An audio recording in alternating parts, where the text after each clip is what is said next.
Crunchy role India पर एक new anime आ चुका है जिसका नाम है Demons of the shadow realm, जो कि हिंदी डब के साथ रिलीज हो चुका है। तुम लोग जाकर देख सकते हो क्रंची रोल इंडिया पर। इसके साथ साथ कार्टून नेटवर्क के सस्ते नशे भाई खत्म नहीं हो रहे। जैसे कि मैंने तुम्हें कल बताया था कि रात के 1 बजे से लेकर 2 बजे तक आता है हंटर एक्स हंटर, ठीक है। उसके बाद 2 बजे से लेकर 3 बजे तक आता है वन पीस, और 3 बजे से लेकर 4 बजे तक आता है कितरेसु। बताओ कितने बड़ा सस्ता नशा कर रहा है। और ये सस्ता नशा और ज़्यादा तब बढ़ गया जब साईं अभिषेक ने भाई कार्टून नेटवर्क के हेड बन गया, ठीक है। जब तक अभिषेक दत्ता थे अच्छा चल रहा था, लेकिन साईं अभिषेक के आने के बाद पता नहीं भाई क्या उल्टा सीधा काम कर रहे हैं यार। उत्तम पाल सिंह सर ने भी भाई इतना मतलब बेकार काम नहीं किया था यार कि इतना सस्ता नशा करना। इसके साथ साथ तुम्हें बताना चाहूंगा ईटीवी बाल भारत पर डिटेक्टिव कोनन आता है रात के 11 बजे, और ये रात के 11 बजे से लेकर सुबह के 6 बजे तक आता है। मतलब बैक टू बैक 10 से 12 एपिसोड्स तुम्हें एक ही दिन में देखने को मिल जाते हैं या उससे भी ज़्यादा। तो देख रहे हो रात के टाइम पे दिखा रहा है, तो ईटीवी बाल भारत भी एक तरह से सस्ता नशा ही कर रहा है। और क्रंची रोल के न्यू लाइनअप बाहर आ चुके हैं, और भी बहुत सारे एनिमेज जो कि क्रंची रोल पर आने वाले हैं, जिसमें क्लासरूम ऑफ एलीट के सीजन 4 का नाम भी है, तो उसको भी हिंदी डब मिल सकता है। और कौन कौन से न्यू एनिमेज अभी स्ट्रीम हो रहे हैं उन सबके नाम तुम्हें स्क्रीन पे दिख रहा होगा, पॉज करके पढ़ लो कि और कौन कौन से न्यू एनिमेज आए हैं। आज आने वाला है वन पीस एल्पाफ आर्क, आज से ये चालू होने वाला है, ठीक है। जापानीज डब की बात कर रहा हूँ, हिंदी डब भी आएगा, लेकिन कब आएगा पता नहीं, लेकिन अप्रैल में ही आएगा। इसके साथ साथ जापान में 5 अप्रैल के दिन, मतलब आज के दिन, अकीरा टोरियामा का बर्थडे मनाया जाता है, और आज ये हो चुके हैं 71 ईयर्स के। ये एक लेजेंड है भाई, क्योंकि इन्होंने एक लेजेंडरी कैरेक्टर को जन्म दिया है, तो ये लेजेंड के पात्र बनते हैं। इसके साथ साथ तुम्हें बताना चाहूँगा कि भाई मेरा यूट्यूब चैनल डेड हो चुका है, और इसमें सबसे बड़ी गलती है यूट्यूब की। उसने मेरी चैनल की माँ बहन एक करके रख दी है, ठीक है। और मैंने सोचा चलो हाइप का ऑप्शन चालू करता हूँ कि थोड़ा मुझे रीच मिल जाए, तो देख रहा हूँ हाइप में ऑप्शन चालू ही नहीं कर सकता, क्योंकि यूट्यूब के पॉलिसी के हिसाब से जिसके 5 लाख से ज़्यादा सब्सक्राइबर्स वो हाइप कर ही नहीं सकता अपने वीडियो को, तो इसलिए मेरे में हाइप वाला ऑप्शन नहीं आता। इसके साथ साथ मैं बताना चाहूँगा कि जो ऑटो डबिंग वाला था प्रॉब्लम, जो कि अपने आप इंग्लिश डब हो जाता था और बहुत लोग को भाई समझ में नहीं आता था हिंदी डब कैसे करना है, तो मैंने सेटिंग में जाकर ऑटो डबिंग अब बंद ही कर दिया। तो अब तुम्हें इंग्लिश में कभी मेरे वीडियोस देखने को नहीं मिलेंगे जो एआई में आते थे। इसके साथ साथ कल मैंने अटैक ऑन टाइटन का एपिसोड देखा, सीजन 2 का एपिसोड नंबर 17, 16 ये सारा देखा, ठीक है। मतलब इसके पहले के एपिसोड देख लिए थे, लेकिन कल ये मैं देख रहा था और मुझे बहुत ज़्यादा बुरा लगा यार। इसमें तो स्पॉइलर है, तो ये पार्ट को तुम लोग स्किप कर सकते हो। तो एरविन जो है, जिसका एक हाथ कट जाता है, वो एपिसोड में वो मर जाता है। लेवई उसको बचाने के लिए इंजेक्शन उसको लगाने वाला होता है, लेकिन जो एरन है वो लड़ता है लेवई से, यहाँ तक कि मिकासा भी, क्योंकि जो आर्मिन है, ठीक है, आर्मिन एरविन नहीं, तो आर्मिन बहुत ज़्यादा कोशिश करता है भाई बचाने का, ठीक है, एरन को, ताकि वो भाई जल्दी से जल्दी कुछ कर ले, और उसी चक्कर में वो बहुत ज़्यादा जल जाता है और वो मरने की हालत में होता है। और एरन बोलता है लेवई को कि वो जो टाइटन में बदलने वाला इंजेक्शन है वो एरविन को नहीं आर्मिन को लगाओ, बट लेवई नहीं मानता है। और फिर बाद में जब वो एरविन को इंजेक्शन लगाने वाला होता है, तो जो एरविन है वो बोलता है नहीं, मुझे इसकी ज़रूरत नहीं है, तुम आर्मिन को लगाओ। तो वो सीन गजब था यार। वो चाहता तो भाई जिंदा रह सकता था, लेकिन उसने भाई आर्मिन के बारे में सोचा, आर्मिन, जो कि काफ़ी अच्छी बात है यार। वहाँ पर मैं इमोशनल हो गया यार। मतलब सोचो भाई, एक फिक्शनल चीज़ है और उसे देखकर मैं इमोशनल हो गया यार। एरविन के लिए भाई रिस्पेक्ट जाग गई और वो मर जाता है, और आर्मिन भी बन जाता है फिर टाइटन। क्या बात है यार। बाकी का एपिसोड भी भाई देख रहा हूँ, ठीक है, धीरे धीरे करके देख रहा हूँ, एक एक दिन में कभी 2 एपिसोड्स कभी 4 एपिसोड्स, टाइम के मिलने के हिसाब से देखता हूँ। मैंने तो भाई एक दिन में एक सीजन पूरा खत्म कर दिया था, इतना मुझे बढ़िया लगा था। और मैं एनिमे टाइम्स वाला डब देख रहा हूँ और वो भी देखने लायक है। एक न्यू यूरी शॉर्ट एनिमे जिसका नाम है लेट मी फिक्स यू, तो ये ऑफिशियली अनाउंस हो चुका है, ठीक है। ये लेट में 2026 में आएगा।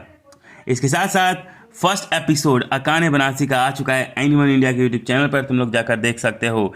इसके साथ साथ क्रंची रोल पर जो न्यू एनिमेज आए हैं ना, जैसे कि फ्री फायर का सीजन 3 का पार्ट 2 का हिंदी डब, तो इसमें बहुत ज़्यादा प्रॉब्लम है ऑडियो मिक्सिंग का, क्योंकि बैकग्राउंड म्यूजिक बहुत ज़्यादा है और जो कैरेक्टर्स के वॉइसेज है वो कम सुनाई देते हैं। और डॉक्टर स्टोन में भी भाई बैकग्राउंड म्यूजिक बहुत ज़्यादा है और कैरेक्टर्स के वॉइसेज बहुत कम सुनाई देते हैं, लिपसिंग बढ़िया नहीं है। तो ये सब भाई शिकायत है। माओ स्ट्रीम होना स्टार्ट होगा 4 अप्रैल से, मतलब हो चुका है एनिमे टाइम्स पर, एनिमेनेशिया पर। तो तुम लोग जाकर ये सारे यूट्यूब चैनल पर देखकर चेकआउट कर सकते हो। इसके साथ साथ प्राइम वीडियो पर एक न्यू एनिमे आने वाला है जिसका नाम है निप्पॉन सेनगोकू, और ये हिंदी डब के साथ आएगा 5 अप्रैल को, मतलब आज से ये आने वाला है। 5:30 बजे तुम लोग देखने को मिलेगा। इसके साथ साथ अटैक ऑन टाइटन का जो हिंदी डब आया है, ठीक है, हिंदी डब म्यूज इंडिया के यूट्यूब चैनल पर 21 एपिसोड। तो इसमें जो भाई फीमेल टाइटन है तो उसके वॉइस में इफेक्ट डाला ही नहीं गया, इसलिए जो उसका रो वॉइस है बहुत ही ज़्यादा अजीब लग रहा है, बहुत ज़्यादा अजीब। और मात्र 4 एपिसोड्स बचे हुए हैं सीजन 1 को ख़त्म होने में, उसके बाद ये ख़त्म हो जाएगा। और देखो अटैक ऑन टाइटन का जो सीजन 2 है, ठीक है, सीजन 1 के ख़त्म होने के बाद लगभग 1-1.5 महीना बाद वो आ सकता है, ऐसे चांसेस हैं। और हम क्रिएटर्स होकर फैंस के फीडबैक को चैनल तक पहुंचाने की कोशिश कर रहे हैं, लेकिन ये चैनल क्या कर रहे हैं, ignore. Recently attack on Titan Hindi dub में एपिसोड 20 में फीमेल टाइटन की जो स्क्रीम में एक इशू देखने को मिला था, जो उसकी कंप्लेंट हमने म्यूज इंडिया को करी, लेकिन चैनल हमें इग्नोर कर रहा है। इंस्टाग्राम एंड ईमेल दोनों जगह इसे नुकसान किसका है? ऑफ कोर्स ऑडियंस का and attack on Titan fans का। हम तो बस चाहते हैं माइनर मिस्टेक अपकमिंग एपिसोड्स में ना हो, लेकिन इन चैनल्स को ही अपनी रेपुटेशन की चिंता नहीं है। कमाल की बात है, ना इनके पास अननेसेसरी रैंडम एनिमे पेजेस की पोस्ट को लाइक करने का टाइम है, बट फीडबैक देखने का टाइम बिल्कुल नहीं। This titan vocals are totally raw. I laugh so hard, to be honest the scream is good but the effects are missing. अगर वो सब ऐड हो जाते तो आउटपुट बहुत बेहतर आता।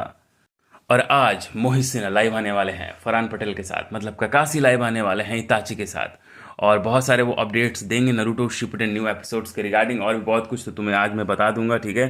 तो चैनल को सब्सक्राइब करके बेल आइकन दबा लो, नारुतो शिपुडेन के ऊपर एक सेपरेट वीडियो बनाऊंगा। और एपिसोड 21 जो आया था ना, व्हाट एन एपिसोड यार। म्यूज इंडिया की बात कर रहा हूँ। साहिल भाई, तारीफ के बदले क्या लोगे? Aaron Madness and Titan Scream can't thank you enough for your efforts. May your vocal cords rest in peace. Everyone did a great job. Waiting for next episode. Hope season 1 will be the remix before OTT release. So इन सब में muse का full fault भी नहीं है, गलती mixing engineer की भी है उतनी ही जितनी चैनल की है। उन्हें मिक्सिंग परफेक्ट तरीके से करनी चाहिए थी, और अगर मिक्सिंग इंजीनियर से मिस्टेक हो गई तो चैनल को क्वालिटी चेक के टाइम इस मिस्टेक को फिक्स करना चाहिए था। इससे अच्छे क्वालिटी चेक को या अनऑफिशियल फैन डबर्स टीम कर लेते हैं, VF, जिन्हें मैं अच्छे से जानता हूँ। लेकिन ऑफिशियल्स इस काम में इतने लापरवाह क्यों करते हैं? क्या इसका आंसर है किसी के पास? गोकू ऑफिसरियल ने और भी बहुत सारा कुछ बोला है, देख लो स्क्रीन पे तुम्हें दिख रहा होगा। और उन्होंने मेल भी किया है क्रंची रोल को 40 बार 50 बार, लेकिन कोई जवाब नहीं आया, ठीक है। तो वो काफ़ी ज़्यादा मेहनत कर रहे हैं भाई डबिंग को इम्प्रूव करने के लिए, तो तुम लोग भी जाओ उनको सपोर्ट करो यार, ठीक है। इसके साथ साथ तुम्हें बताना चाहूँगा क्रंची रोल एनिमे अवार्ड्स जो होने वाला है ना, तो इसमें सोलो लेवलिंग का नाम नहीं है। क्रंची रोल ने जानबूझ के इसका नाम नहीं दिया है, क्योंकि उसको पता है कि अगर इसका नाम आया तो यही जीतने वाला है, क्योंकि हर बार यही जीतता है। क्योंकि सोलो लेवलिंग बन चुका था most watch anime Crunchyroll का, ऑलमोस्ट 1 मिलियन रेटिंग के साथ, सोचो भाई। और मैंने अभी तक सोलो लेवलिंग देखा ही नहीं है। बताओ यार, बताओ मैं कैसा इंसान हूँ, मैंने अभी तक देखा नहीं, जबकि इसका सीजन 1 और सीजन 2 ऑलरेडी हिंदी डब के साथ है। तो अटैक ऑन टाइटन देखने के बाद क्या मुझे सोलो लेवलिंग देखना चाहिए? मैंने अभी तक इसलिए नहीं देखा क्योंकि कोई कह रहा था कि भाई फालतू है एनिमे है, इसमें बस गेम के बारे में है कि वो गेम की दुनिया में चला जाता है। थोड़ा मुझे इसके बारे में भाई थोड़ा मुझे बताओ यार, मुझे थोड़ा इंटरेस्ट जगाओ कि क्या मुझे ये देखना चाहिए या नहीं देखना चाहिए। 2025 में सोलो लेवलिंग का सीजन 1 जीता था, ठीक है, और 2025 में सोलो लेवलिंग का सीजन 2 भी आया था, बट जानबूझकर सोलो लेवलिंग सीजन 2 को क्रंची रोल पर ऐड नहीं किया गया है क्योंकि भाई सोलो लेवलिंग का सीजन 1 से भी अच्छा सीजन 2 था, और भाई सबको पता है कि सीजन 2 आ गया तो वही जीतेगा, तो इसलिए उसको नहीं लिया गया है। उमा मुसुमे सिंड्रेला ग्रे को नहीं मिला है नॉमिनेशंस 10th एनिमे अवार्ड्स 2026 जो स्पॉन्सर कर रहा है क्रंची रोल। और टू बी हीरो एक्स और द लॉर्ड ऑफ मिस्ट्रीज, ये दोनों एनिमेस को नॉमिनेटेड इसलिए नहीं किया क्रंची रोल एनिमे अवार्ड्स में क्योंकि ये लोग डोंगवा है, एनिमे नहीं है ये। My hero academia 10th anniversary का एक नया इलस्ट्रेशन बाहर आया है। Tojima wants to be a Kamen Rider, ये आने वाला है मई में नेटफ्लिक्स पर। स्कम ऑफ द ब्रेव, तो ये ब्रेक पर भाई चला गया है, ठीक है, और ये रिज्यूम होगा 12 अप्रैल को, और इसका एक नया की विजुअल भी बाहर आया है। Jack of all trades party of none, अब ये हिंदी डब के साथ स्ट्रीम हो रहा है, ठीक है, और इसके अभी तक 3 एपिसोड आ चुके हैं और ये तुम एनिमे टाइम्स पर देख सकते हो, और इसके ऑल एपिसोड अब स्ट्रीम हो रहे हैं। नेक्स्ट अपडेट है ब्लिच के सीजन 2 के हिंदी डब से। तो एक न्यू वॉइस एक्टर रिवील हो चुके हैं, फीमेल वॉइस एक्टर जो कि ब्लिच में किसी कैरेक्टर को डब करने वाले हैं। वो कौन सा क्लिप पे जाकर एनिवन इंडिया के यूट्यूब चैनल पर देख लो, एनिवन इंडिया के यूट्यूब चैनल पर देख सकते हो और एनिवन इंडिया की इंस्टा पेज पर भी देख सकते हो। इसके साथ साथ फायर फोर्स के जो क्रिएटर हैं ना, वो एक नया मतलब एनिमे पे काम कर रहे हैं और लोगों को ऐसा लगता है कि वो भी कमाल करेगा। फायर फोर्स का सीजन 3 का पार्ट 2 का एपिसोड 12 को 10 में से 9.4 का रेटिंग मिला है। आज के दिन बर्थडे है ये वॉइस एक्टर का, देख लो कौन कौन सा कैरेक्टर को इसने डब किया है। Dan the Dan season 2 nominated हुआ है सबसे ज़्यादा एनिमे अवार्ड्स के लिए, 20 नॉमिनेशन इसको मिले हैं। आज के दिन एस 2 भी आने वाला है, मतलब इसका सीजन 2 भी आने वाला है, और 4 दिनों के अंदर ये सारे एनिमेज और 8 दिनों के अंदर ये सारे एनिमेज आने वाले हैं। शैडो स्लेव ये मानवा अनाउंस हो चुका है जिसको एनिमे एडेप्टेशन मिलेगा। Yuri anime let me fix you ये लेट मई में आएगा। स्टील बॉल रन का एक नया इलस्ट्रेशन बाहर आया है। आज से 17 साल पहले ड्रैगन बॉल जी का एयर किया गया था, आज से 12 साल पहले ये एनिमे एयर किया गया था। तो चलो आज के एनिमे न्यूज़ में बस इतना ही। चलो यार अब सुपर थैंक्स कर दो भाई, डेली डेली तो मैं एनिमे न्यूज़ देता हूँ यार, मेरा दिमाग ख़राब हो जाता है भाई हर दिन एनिमे न्यूज़ डालकर। तो सुपर थैंक्स करके मुझे मोटिवेट करो और चैनल को भाई सब्सक्राइब करो, क्योंकि यूट्यूब को तो मुझे गाली देने का मन कर रहा है क्योंकि मेरा चैनल को बैन करके रख दिया है भाई, मतलब डेड कर दिया मेरे चैनल। जितने भी मेरे एक्टिव सब्सक्राइबर्स थे सबको उसने हटा दिया, और जो डेड सब्सक्राइबर्स हैं उसको रखा है। क्या बेवकूफ़ है, यूट्यूब जैसा गधा मैंने नहीं देखा। पता नहीं कौन यूट्यूब का मैनेजमेंट टीम है जो इतना गड़बड़ी कर रहा है भाई। मेरे सामने आ गया तो भाई चाटे मार के उसके मुंह लाल कर दूंगा मैं, ऐसे बेवकूफ़ लोग का।